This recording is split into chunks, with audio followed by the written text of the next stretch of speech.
High in the sky, between south and west, maybe a little bit more west, is a very bright red dot. Not a star, but a planet. Mars. Now, the planets will be found in different places from month to month and year to year. Mars won't always be in this spot. And that's because the planets are all going around the sun, just like we do. So they're going to move around compared to the distant background of stars. Mars is known as the Red Planet, named for the Roman god of war. We're going to take a closer look at Mars by flying out to it. So instead of zooming in on it, we're going to take off from Earth and visit Mars close up. It's going to get dark for a moment. We'll be bringing up the sky, still on February 2nd, but a little bit later in the evening. So we're facing west with Mars in front of us. And we're going to take off from Earth and fly out to the Red Planet.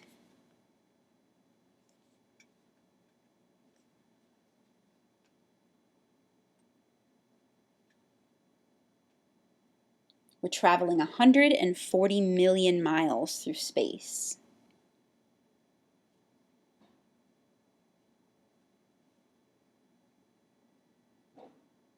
So here we are at Mars. It gets its red color because the rocks on Mars have a lot of iron in them.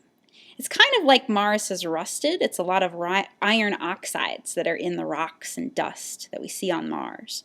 Mars is smaller than Earth. It's only about half as wide. We've sent many spacecraft to Mars, including orbiters that orbit around it and take photos from space, landers that land on the surface, and rovers that drive around on the surface. The next rover sent by NASA is on its way to Mars. It's called Perseverance, and it's about to land this month on February 18th. It's going to be landing in a crater that's marked there, Jezero, right on the top of that dark region. Let's fly closer to it so we can see it better.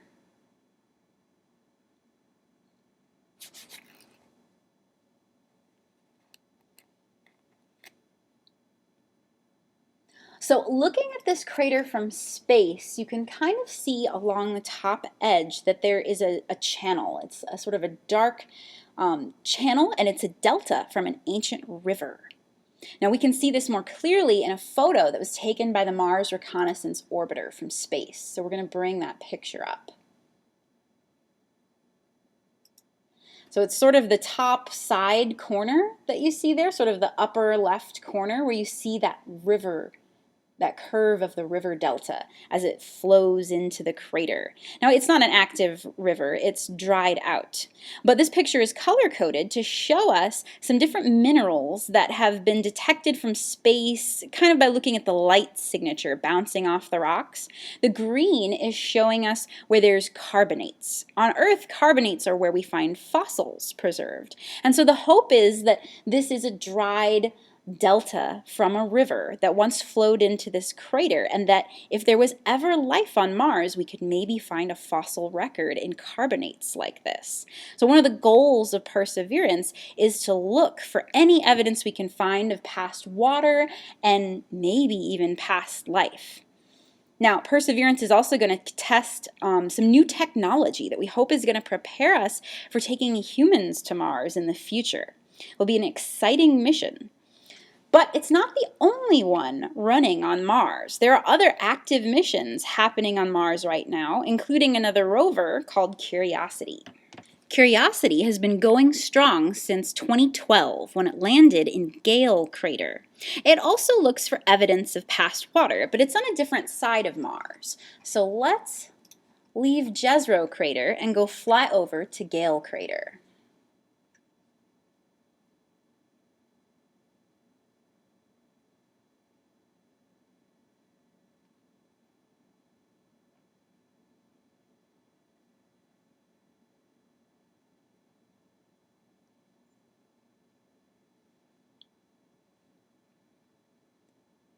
So Gale Crater is the crater that's sort of in the middle of our view here that has sort of a very dark, almost crescent moonish shape around the bottom of it.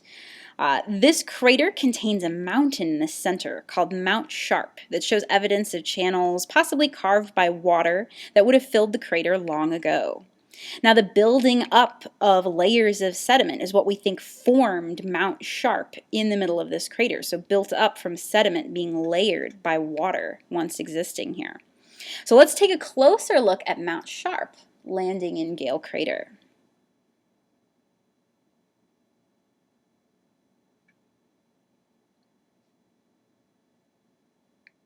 Curiosity has found presence of minerals like clays that only form in the presence of liquid water. So that's the evidence we were hoping to collect here in Gale Crater that shows a history of liquid water. And that's exactly what Curiosity has found. All signs point to Mars having had a lot more water in its past, in its ancient past, than it has today, possibly even an ocean on the surface.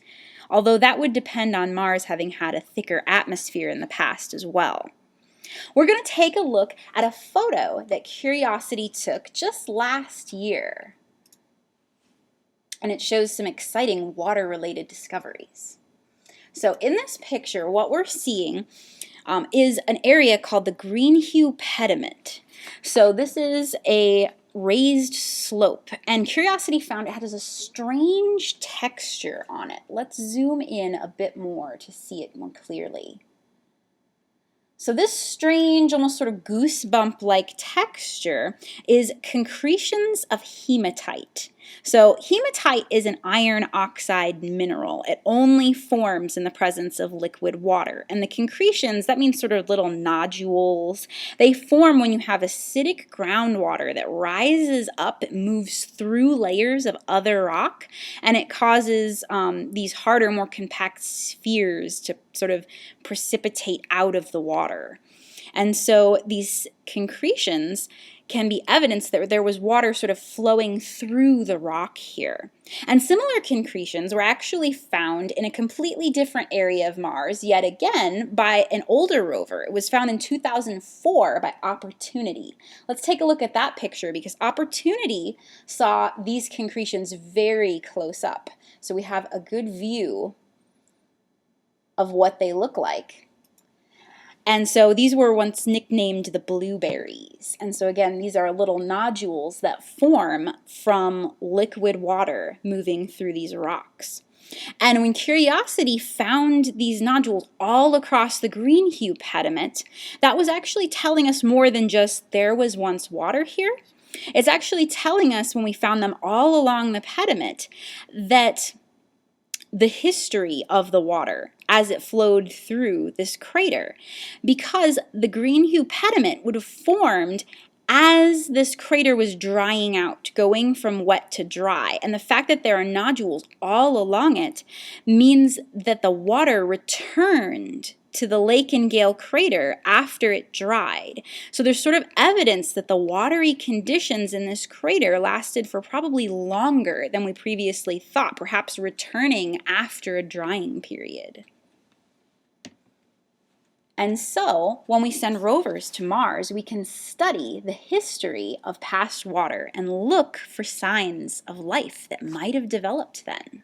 Will Perseverance, the next rover to land this month, find more evidence of water or hopefully even that past life, maybe fossils on Mars? We won't know until Perseverance gets there and starts looking around.